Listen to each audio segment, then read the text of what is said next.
So I was running away, leave my husband for the weekend. So I decided to just make him some food so that he can have when he comes home from work.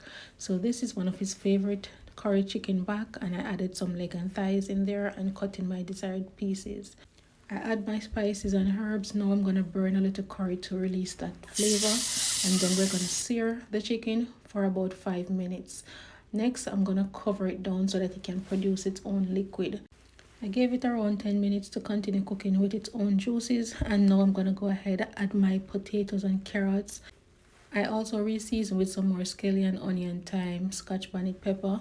Add some hot water from my kettle. Cover it down and allow it to cook until the chicken is nice and tender and my gravy is nice and semi-thick. I'm gonna go ahead and make some fricassee chicken, or if you wanna call it brown stew, that's your business. Alright, so I'm gonna add some paprika, and I'm using the sweet Spanish paprika, some garlic powder and onion powder, and some Cajun seasoning.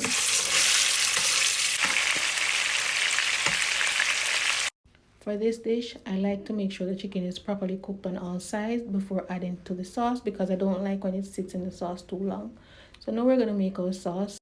Now I'm gonna make the sauce. I remove the excess oil and I add all my veggies to fry up. I'm also gonna add 2 tablespoons of tomato paste, or you can use ketchup. Now I'm adding some hot water and I'm adding some meat sauce. Give that a minute to come together nicely. Add back the chicken. We're going to cover it up and give it about 5 minutes.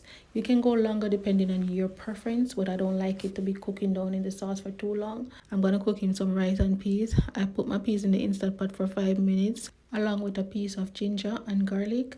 I gave it 5 minutes and transfer it to my Dutch pot. Add my coconut milk, my pimento seeds, scallion, thyme. I didn't have any Scotch bonnet pepper.